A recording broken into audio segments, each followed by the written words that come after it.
So our first person who's going to come up in just a second is Michael Pawlyn. And Michael was, I'm not sure if he was the lead architect or the architect, one of the architects on the Eden Project. I will credit the Eden Project to you because I think it's one of the most amazing projects. And I'll ask you about that just in a second. But we met as together part of a expert panel for the Urban Redevelopment Authority in Singapore. And Singapore is the only place in the world that I know of that has a 50 and 100-year plan. Because they have to. And as Corfine said, they're a new country. And you can debate and discuss whether or not you agree with the political way it came to exist. But it understands its existence is dependent upon long-term thinking. And I think this is really quite amazing. And I found Michael incredibly thoughtful at that meeting, and I think we both learned a lot on basically his years of experience in regenerative design, circular economy. He's written books on biomimicry, circular economy. And when I first wanted to do this block, I wanted to talk about value and how value changes. And I talked to Michael, it was like 2-3 weeks ago. And, and he said, value? Sounds great, Chris, but maybe not. I think that's a quote, because I wrote it down in my note. He said, how about if we talk about how change happens? Because as a designer, as an architect, I've been part of so many projects where we've tried, but just haven't quite got there yet. And then, why does it not happen? How can it happen? And I thought to myself, that's actually quite interesting. So I'm going to have Michael come onto the stage and right now, and we're going to talk a little bit about change. Michael. Thank you. So, Michael, change. Yes. Well, you set it up very well just there, because when I set up my company, I thought that the way to make change happen was to create exemplar projects. And then you would just see a sort of positive wave of change expanding from that. Because it was just so brilliant and everyone would just want to follow. Well, it's just the persuasiveness of good solutions. Yeah, so I assembled teams and helped develop projects such as a zero carbon, zero waste textiles factory, an ultra low energy data center, a biomimetic office, a scheme for revegetating deserts. And some of these projects got built, but a lot of them didn't. Mm-hmm. And the most common reason I was given for things not getting built was, well, these ideas are great, but the market's not ready for these yet. And I found that really frustrating, because I focused a lot on improving my public speaking skills, firming up the financial case, and so on. So it wasn't for lack of trying. And then when the IPCC report came out in 2018, I thought, well, this is just completely insane.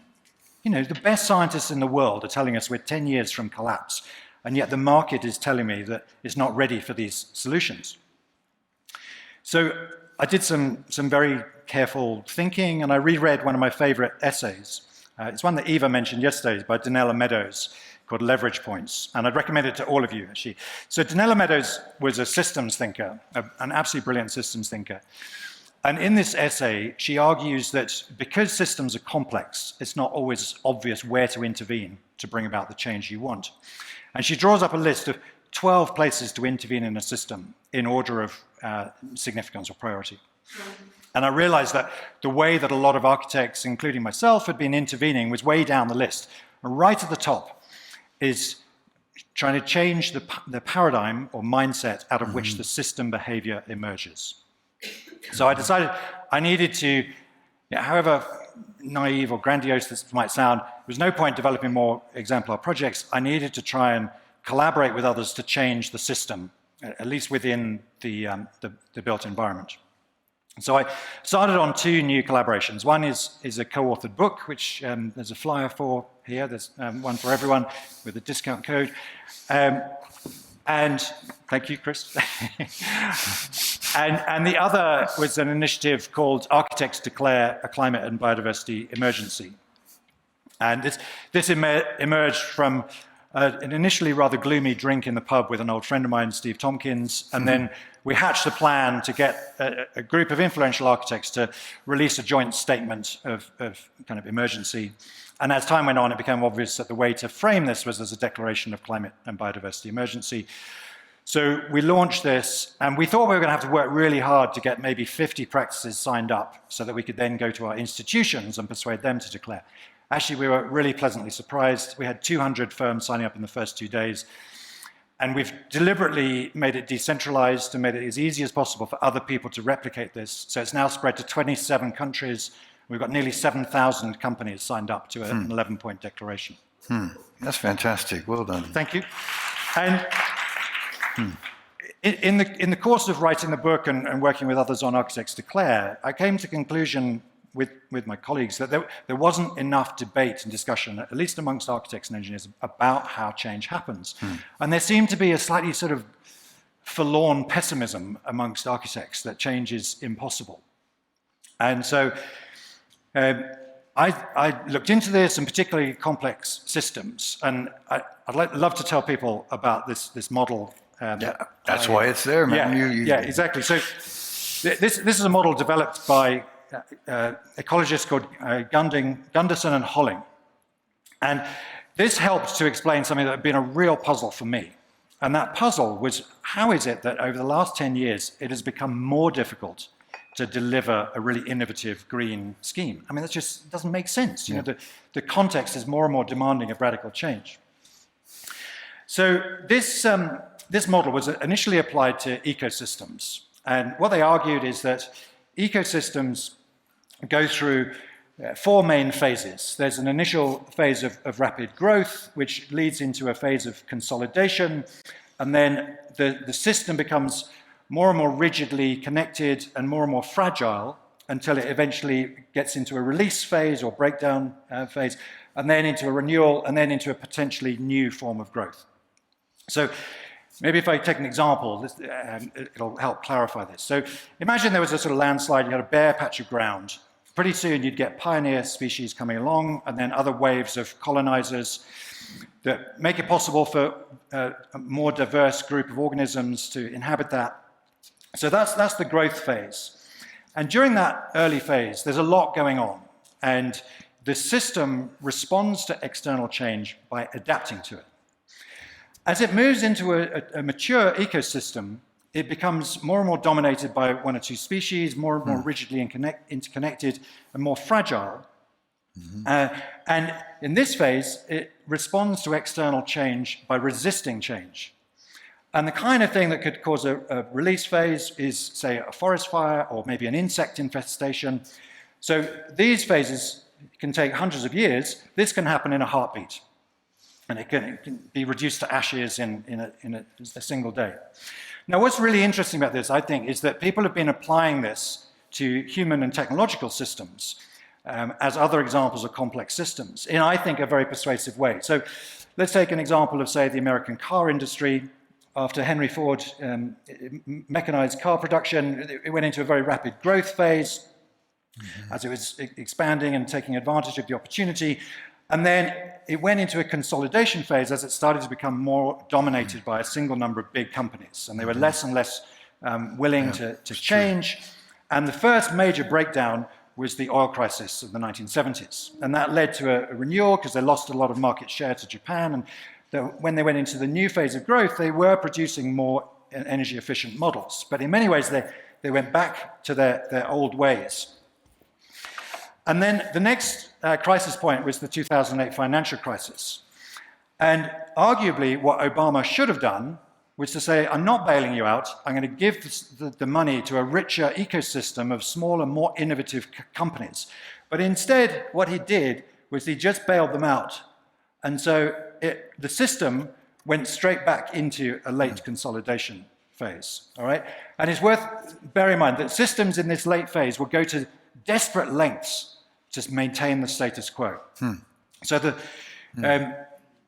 you could also apply this model at a bigger scale to, say, the whole industrial age of humankind. So in the first, say, 200 years of the Industrial Revolution, resources were plentiful, there was a massive growth phase, and then in the later part of the 20th century and in the last 20 years, we've had the era of neoliberalism, in which we've seen a definite consolidation. Government's getting closer and closer to private funders. And as an example, in the UK, the government now runs every significant policy past its funders before it announces it publicly.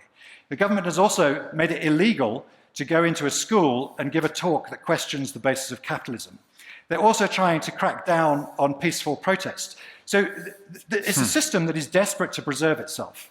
And another example of this kind of desperate loop is the financial bailout in 2008. Countries created masses of liquidity just to preserve the status quo. And really, what we should have done is gone through a renewal phase. Now, I don't want this to sound pessimistic, because I think we are on the cusp of dramatic change. And the really key question that I'd love to discuss with you, Chris, is how we bring about that change.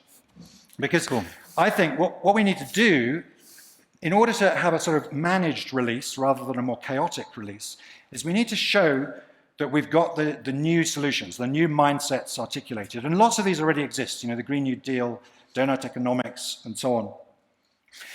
And one thing I'm convinced of is that incremental change is not going to work. We need paradigm shifts, and particularly a shift from a sustainable paradigm, which is tended to be characterized by mechanistic approaches, anthropocentric approaches, and an idea that the best we can do is mitigate negatives. We need to shift from that into a regenerative mindset that is about optimizing positives. And that's not a straightforward shift by any means. And in the co-authored book I've been working on, my co-author and I, Sarah Ichioka, we've argued that there are 5 main shifts we need to bring about. The first is a shift in our agency. So rather than thinking that we can either be optimistic or pessimistic, we need to be possibilists. We need to decide on the future we want and set about creating it.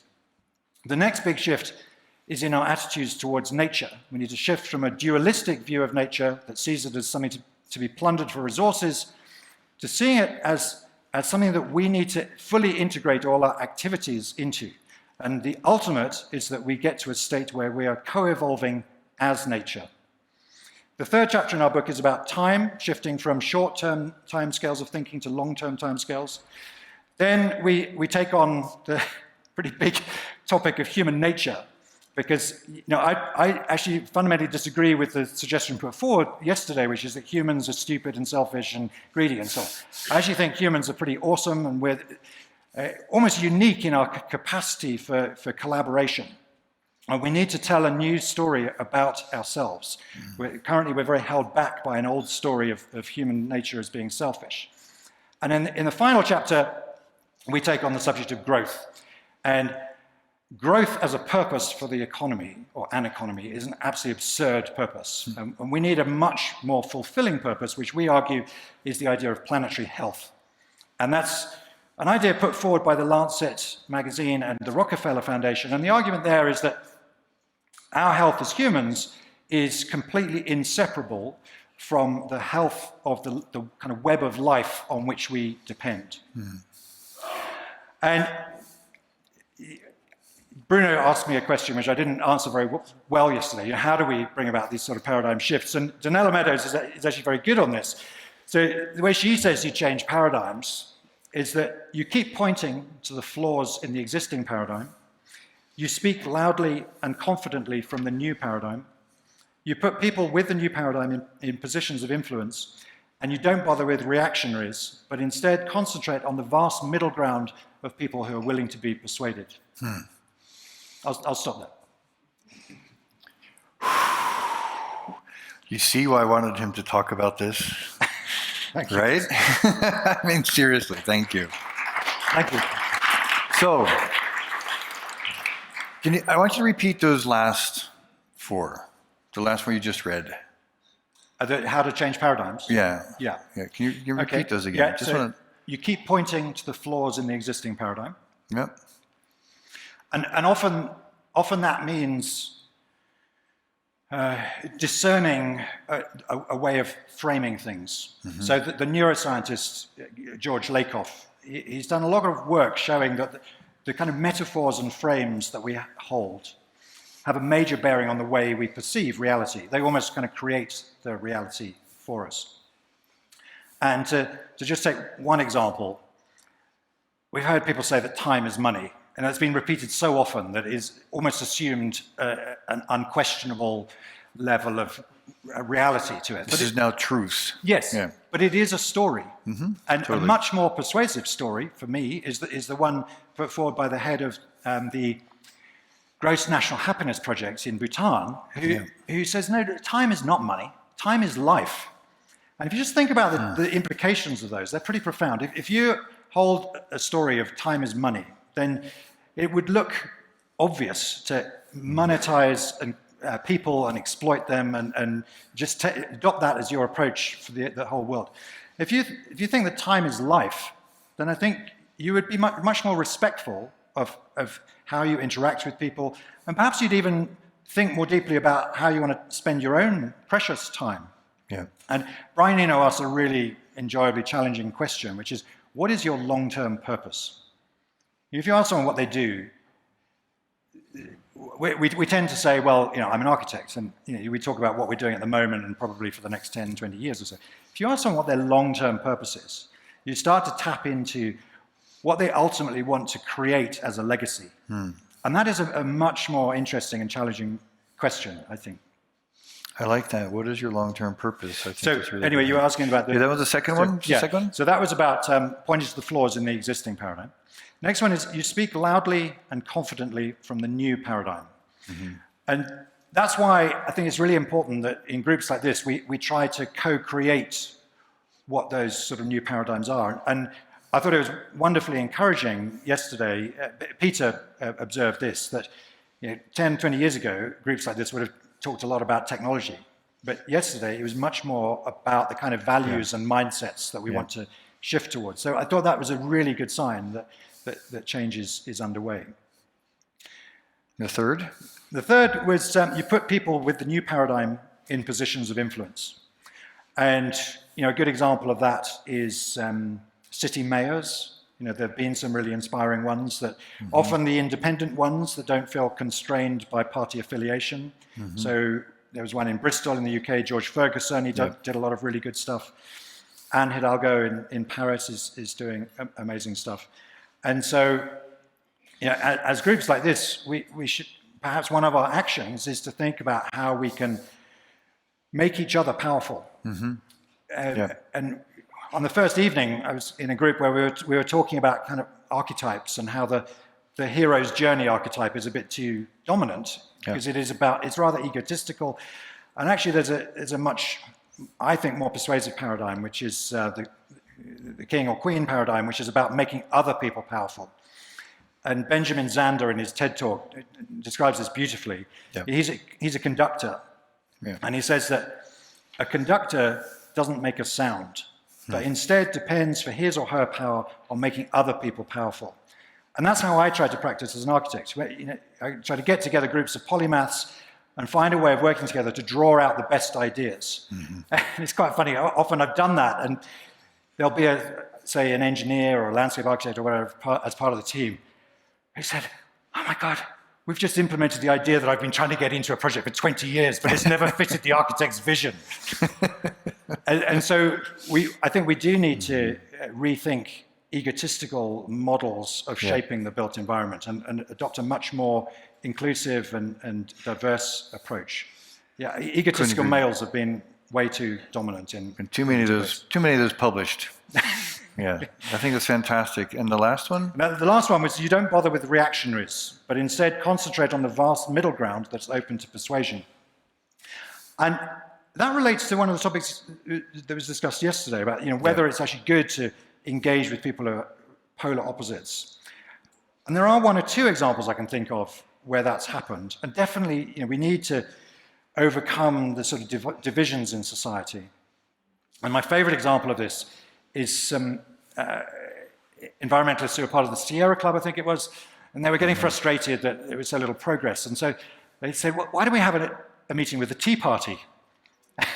The Tea Party is like the sort of militant wing of the Republicans. They're incredibly right-wing and so on. And so they had this meeting, and they tried to find common ground. No common ground on defense or education or whatever. But surprisingly, they found common ground on energy, because in this particular state, there were just 2 energy companies that had a stranglehold on the power supply. And it was illegal to install your own solar panels. And the people from the Tea Party react to this by saying, well, we didn't know that. That's outrageous. How can they do that? They've got no right. That is God's solar energy. We all have a right to that. And so they worked together, and they defeated the big power companies. So now individual solar installations have kind of skyrocketed in that part. But I do think that's a bit of an exception. Yes. And you can exhaust a huge amount of energy trying to persuade people who are fundamentally opposed. And I think it's much more likely to be successful if you focus on the more open middle ground. If you can get enough of them to shift, then the others will eventually.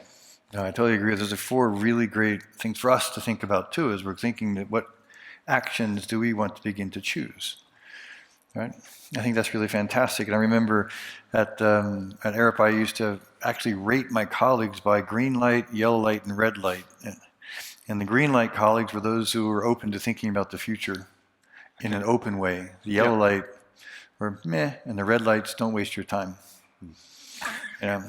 And it was very interesting, I think, for us, and to also think about how you spend our precious time. That's a really good one. So we got a few time for some questions. Here's one there. And one up here. Go ahead and stand up, and then... Yeah, sure. Thanks. Thanks for sharing this great insight. I just want to add to your last point, because I think it's quite interesting to know when you want to challenge the people with the new narratives, and you're going to be facing those groups, getting resistance to your arguments. I guess everybody knows the law of Brandolini, that it takes 10 times more energy to refute a bullshit argument than to, say it. So when someone just states something random and it looks like truth, but if you want to demonstrate with scientific fact or whatever to reassure or to put your point across, it's going to cost 10 times more energy. It's just an order of magnitude, doesn't matter what, but it's just for you to know that it's going to be tough, but don't give up because it's worth it.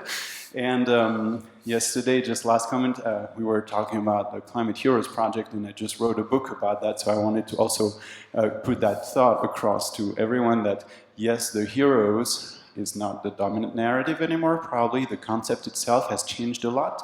We've seen it a lot in the last year with pandemic, that everyone was contributing to it, and the old notions of what a hero was is not valid anymore. Now it's like we are all doing things to inspire others to follow us. So it's not a solitary journey and that just one person takes the whole prize. Probably the helpers in the hospitals during COVID were labeled as heroes. So we see that the vocabulary is still there, but the notion has changed a lot. And I think for the environment, it's the same. All those people doing things that inspire others around them to join as communities. So I really like the fact that it's empowering, like you just described. And I think words are words, but let's go for it. Thank you very much. Excellent. And the question right up here, and then we're going to question here, and then we're going to end. Very quickly, I enjoyed your conversation, and even though maybe it's not super obvious, but there's a clear connection between the last session and this one, where we talked about continental and global policies and what you call exemplary pilot projects. And maybe this would connect your political activism or publishing with your design. Maybe it's the new European Bauhaus. So I'm myself invited there to be in the jury for the awards, etc. I confess I still don't understand the thing, but it's for me the first time that I see that the European Union embraces design and architecture and sees it as an important tool to implement the Green New Deal. And this is my question to you. Is this something that could be connected to your fourth chapter of it's an obvious paradigm shift, if Ursula von der Leyen talks about that with Bjarke Ingels, etc.? And can this help to have more of these exemplary projects executed as a side effect? Okay. Great. Short response. Yeah, thank you. Yes, no, maybe. So yes, I'm familiar with the European Bauhaus, and the short response is that the more influential the group you can get to adopt an idea, the more likely it is to succeed. And Naomi Klein has a really good answer when people say, what can I do as an individual? She says, stop thinking of yourself as an individual. Try to transform the group that you're part of, and that could be the company, or if you're the head of a company, then you should try and look at changing your institution. And we need some pretty big shifts. So picking up on the previous comment as well, there are some people doing some fantastic work on solutions and so on, but I'm concerned that by itself won't deliver change rapidly enough. So we need some quite big policy levers. And one of the ones that we're trying to push through Architects Declare a Climate Emergency is shifting company law. The moment there's an obligation, you have a duty to maximize shareholder value. And that's insane. That we should shift company laws so you have a duty to a much wider stakeholder of planetary health, say. Yeah, I totally agree with that. We have one more question here, and then we're going to have to go to the next group and we'll have some time there. Sorry, dude. Sorry, ma'am. Sorry. I have a comment and a question. Sure. Okay, sure. Okay. My comment is that I love what you presented here, and we talked about this yesterday in our short small group, and we talk a lot about mind, body, spirit, and we talk about this. We are actually not yet implementing it. It's coming up, but what I noticed also in our meeting, we are actually we are still in the same set of mindset. Even when we went to the small groups, we didn't do anything to shake our mindset. We could do some quick things, and why I'm talking about this is because you are talking about changing paradigm and also how to make the change. Why is the change not happening, right? Because we talk about mind, body, spirit, but we rely on our intellectual knowledge. We rely on the knowledge, and I wonder what we would have come up with have we actually started includes the mind, body, spirit, the intellectual, physical, emotional, and spiritual sides of us, really at the same level, and then start working on it. And my question, and not looking at this as something spiritual extra, but as equal. And the question is, how do you talk about this to people, and how do you implement it and make it as a base or as a root for any decision taken, because the decisions will be very different from that place? Yeah, I'll give a really short answer to that because that's a pretty complex issue. The best resource that I can point you to is called the Charles Eisenstein podcast. So he's really good at systemic thinking and thinking across those realms of kind of human behavior in a really constructive way. And he also, I think, gets across powerfully the idea that shifting from sustainable to regenerative is much more than just sort of dialing up all the knobs on sustainable. It's going to involve some fundamentally different ways of thinking and rethinking what it means to be human on planet Earth.